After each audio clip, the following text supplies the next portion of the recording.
Hey guys, welcome back again to my YouTube channel and Hare Krishna to everyone. And today, this is the episode 3 for our subject wide strategy series जो कि CS professional के लिए मैं ले रहा हूँ. Now मैंने CSR और DD के लिए पहले ही वीडियो बना ली है, उसकी लिंक डिस्क्रिप्शन में होगी, तो आप जाके एक बार चेक कर सकते हो अगर आपको उन सब्जेक्ट की ज़रूरत है तो. ऑल्सो मैंने एक बार ड्राफ्टिंग का भी बनाया था, पर ड्राफ्टिंग का नेक्स्ट एपिसोड भी मैं अच्छे से बनाऊँगा. ऑल्सो तुम लोग को मैंने पूछा था कि कौन सा सब्जेक्ट चाहिए, तो सब लोगों ने बोला था ESG चाहिए क्योंकि सबको डाउट आ रहा है कि बहुत वास्ट सब्जेक्ट है. सो फॉर दैट ये पूरा वीडियो है, अच्छे से सुनना, क्योंकि DD वालों को जिसने सुना था उनको सबको परफेक्ट लगा था कि सही स्ट्रेटेजी है. और मैं हमेशा वही स्ट्रेटेजी बताता हूँ, या स्ट्रेटेजी नहीं बोल सकते, जैसे मैंने पढ़ाई की थी वैसे ही बताता हूँ. और पहले ही बता दूँ, इसमें मैंने अच्छे मार्क्स स्कोर किए थे. आई थिंक 58 मार्क्स थे मेरे. And it was one of the it is scoring, it is not scoring, ऐसा है. मतलब स्कोर कर सकते हो इफ, क्योंकि इसमें मार्क्स जो डिस्क्रिप्शन दिया है ना, बाइफर्केशन किया गया है, वो बहुत परफेक्टली किया गया है. चलो छोड़ो, अपन वो मैं बात करूंगा पूरी कि कहाँ से पढ़ना है, कितने कितने कैसे कैसे पढ़ना है. तो लेट्स बिगिन. उसके पहले प्लीज़ सब्सक्राइब उसकी, क्योंकि CS प्रोफेशनल का मैं रोज़ डालूंगा और इसके लिए रोज़ तुम्हारे पास वीडियोस आते रहेंगे. तो मैं डिले नहीं करूंगा ज़्यादा, क्योंकि बहुत बार होता है मैं डिले कर देता हूँ. तो मैं रोज़ ट्राई करूंगा सारे सब्जेक्ट का डाल दूँ एक साथ पे. तो please do subscribe and like and share तो कर ही सकते हो. So will begin our ESG की. ESG पढ़ते कैसे हैं ना. Obviously I told you I score somewhere around 58 marks. तो पहली चीज़, we have 3 parts in ESG. पहला है हमारा 65 मार्क्स का, दूसरा हमारा रिस्क मैनेजमेंट 20 मार्क्स का, फिर हमारा है इस सस्टेनेबिलिटी वाला, वो है हमारा 15 मार्क्स का. पहली चीज़, तुम्हें पढ़ना शुरू कहाँ से करना है, ठीक है. Either you can take module, either you can take your notes. तुमने बहुत लोग नोट्स इसके नहीं बनाते हैं. ईदर यू कैन टेक किसी टीचर का नोट, ठीक है. आई होप उस टीचर का नाम नहीं लूँगा, बट तुम लोग को पता होगा कि मैं किस टीचर की बात कर रहा हूँ. He is very good in ESG. So try to marathon देख लो, या उनके अगर टीचर्स के लेक्चर लिए होगे तो बहुत अच्छी बात है. फिल इंक्लूड बताऊंगा नहीं, मैं एग्जैक्ट नाम नहीं लूँगा, क्योंकि मैं लास्ट टाइम में एग्जाम वाले वीडियो में नाम ले लिया था, तो थोड़ा वो हो गया था. बट ठीक है, नाम नहीं लूँगा. नाउ कमिंग टू कि पढ़ना कैसे. मॉड्यूल, टीचर के नोट या खुद के नोट, ठीक है. पढ़ना क्या क्या चीज़ें हैं मॉड्यूल से, पढ़ना क्या क्या चीज़ें हैं टीचर से, नोट से, वो भी मैं बता देता हूँ एक बार. पहली चीज़, स्टार्ट कहाँ से करना है. Start you have to do with risk management part B. Talk it down. Risk management से स्टार्ट करना है, मॉड्यूल से पढ़ना है. Why I am saying it, 20 marks का है, 60 पेजेस हैं, कुछ भी नहीं है इसमें.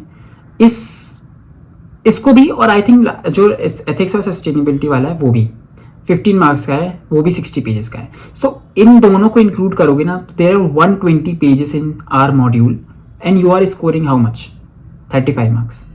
मतलब तुम्हारे पासिंग मार्क्स का है ये.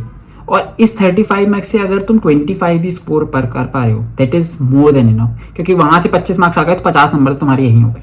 फर्स्ट पार्ट भी बताऊंगा कैसे पढ़ना, बहुत वास्ट है आई नो. इसको ऐसे ही टुकड़ों में तोड़ सकते हो और तभी अच्छे से मार्क्स आ सकते हैं. फर्स्ट तो रिस्क मैनेजमेंट हुआ और एथिक्स एंड सस्टेनेबिलिटी हुआ. ट्राई टू गो थरो पूरा, मतलब ना कुछ भी मत छोड़ना, क्योंकि यहाँ से अगर तुमने मार्क्स गवाए ना, तो तुम्हारे मार्क्स वैसे ही कम होना शुरू हो जाते हैं. क्योंकि तुम्हें पता है पार्ट A में तुम्हें घंटा को समझ में नहीं आ रहा है और बहुत ज़्यादा बड़ा है, मतलब सब उसके सारे चैप्टर्स बड़े हैं, ठीक है. सो ट्राई कि इनका कुछ भी मत छोड़ो. ये 120 पेज की मॉड्यूल समझ लो तुम ESG की, और 120 को ना पेज को ना घोट मारो. और ऑल्सो ये होगा कि जब तुम पढ़ने लगोगे ना, तो तुम्हें बहुत बोरियत होगी कि यार ये खत्म भी नहीं हो रहा है, 60 पेज का है, फिर भी नहीं खत्म हो रहा है.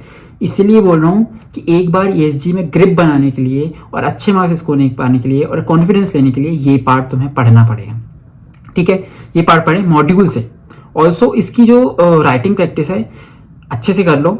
यहाँ पे स्कैनर उठाओ, थोड़े बहुत क्वेश्चन राइटिंग प्रैक्टिस करो. यहाँ पे स्पीड मैटर करती है राइटिंग से ज़्यादा. तो राइटिंग तो तुम्हारी होगी अच्छी, बट स्पीड मेंटेन करके रखना, क्योंकि मेरे 5 मार्क्स का छूट गया था एग्जाम. तो स्पीड मेंटेन हमेशा अच्छे से रखना. तो for that you have to do the thinking process. और तुम्हारी ना ESG के लिए सबसे अच्छी चीज़ बताऊँ, इंग्लिश अच्छी होनी चाहिए. तो मैं पार्ट A में बताऊँगा क्या करना है. तो ये हो गया.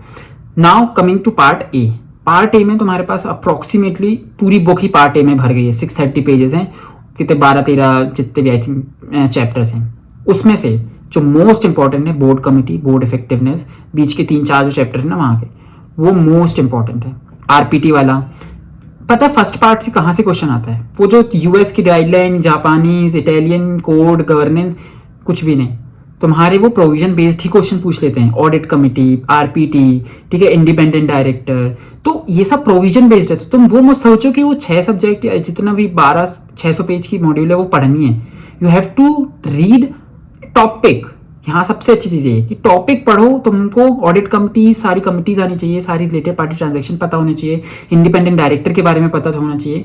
ये सारे क्वेश्चन वहाँ पूछे जाते हैं। आई नो वो मॉड्यूल है ऐसी, बट उसको मॉड्यूल से मत पढ़ो, उस पार्ट ए को तुमको पढ़ना है किसी टीचर के नोट से, या अगर तुमने नोट्स बनाए तो that is more than enough, ठीक है। उसको ज़्यादा लोड मत लो, 65 मार्क्स का है। मैं सही अच्छी स्ट्रेटजी बता रहा हूँ कि यहाँ पे तुमको इंग्लिश होनी चाहिए अच्छी। यहाँ पे अगर जो फालतू के क्वेश्चन आ जाते हैं ना, ESG का कोड, ये कोड, वो कोड, तुम्हें क्या करना है, ये जो टॉपिक वाइज है, टॉपिक वाइज तो तुम अच्छे से पढ़ोगे, प्लस जो तो नेक्स्ट वाले होंगे ना, जो तुमको ऐसे फालतू की चीज़ें लगती हैं, उनको तुम्हें रीड करना है और 3-4 बार रीड करते जाना है। मतलब अभी से रिवीजन कर रहे हो तो लास्ट की रिवीजन एग्जाम तक भी एक बार पहले रीड करके जाना है, और थोड़ा दिमाग में लगा लेना है कि सब कुछ सेम ही है। बोर्ड इफेक्टिवनेस, बोर्ड गवर्नेंस, ठीक है, डाइवर्सिफिकेशन होना चाहिए, वुमेन डायरेक्टर होनी चाहिए, ये सब चीज़ें सेम मिलेंगी। तो तुम्हें थोड़ा दिमाग लगाना है यहाँ पे, और आंसर राइटिंग जो करनी है ना, उसी बेसिस में करनी है कि अगर तुम्हारे पास कुछ भी ऐसे उठा सा क्वेश्चन आ गया, you have to write it, और मतलब समझ रहे हो क्या बोल रहा हूँ, लिख के आना है। और तुम्हें पता है कि ये सब चीज़ें याद नहीं होंगी, ट्राई टू रिमेंबर इट, और जितना रिमेंबर हो रहा है उससे ज़्यादा भी वहाँ लिख के आ जाओगे। थोड़ी इंग्लिश अच्छी होनी चाहिए इसके लिए, थोड़ा इंग्लिश लिखोगे, थोड़े पॉइंटर्स लिखोगे, आराम से हो जाएगा ESG। कोई लोड लेने की ज़रूरत नहीं है, बस ट्राई टू मेंटेन स्पीड। यहाँ पे जितनी थिंकिंग प्रोसेस होगी ना कि कितना मैं ESG में लिख सकता हूँ, उतनी जल्दी तुम्हारा पेपर खत्म होगा। मेरा 5 मार्क्स का इसलिए छूटा था, बहुत कम छूटा था, लेकिन लोगों का तो 20-20, 25-25 मार्क्स का छूट जाता है। छूटने का कारण यही है कि तुम सोच नहीं पाते, क्योंकि लिखने नहीं समझ में आता ना, लिखूंगा यार 20-100 पेज, इतने मतलब कुछ भी होता है मॉड्यूल में, यहाँ पे क्वेश्चन आ गया, लिखना क्या है, तो इसीलिए बोल रहा हूँ to try to do this. तो समझ में आ गया, part B, part C module से, और तुम्हें उसकी थोड़ी उसी पार्ट की तुम राइटिंग प्रैक्टिस भी कर लो, तो तुम्हारा राइटिंग प्रैक्टिस सब हो जाएगा।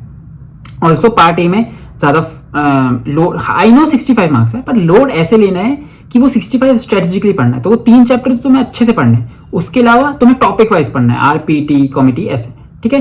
सो I think I may be helpful for this ESG में तुम्हें कैसे क्या करना है। और ऑल्सो कुछ अगर लगता है कि कहीं से प्रॉब्लम हो सकती है ESG में, तो एक बार स्कैनर सॉल्व करें, ठीक है। So let's begin, sorry, we are closing this video, और इसके बाद तुम्हें नेक्स्ट कौन सा वीडियो चाहिए वो बता देना मुझे। And thank you so much for loving this sub series यार, thank you so much, bye bye.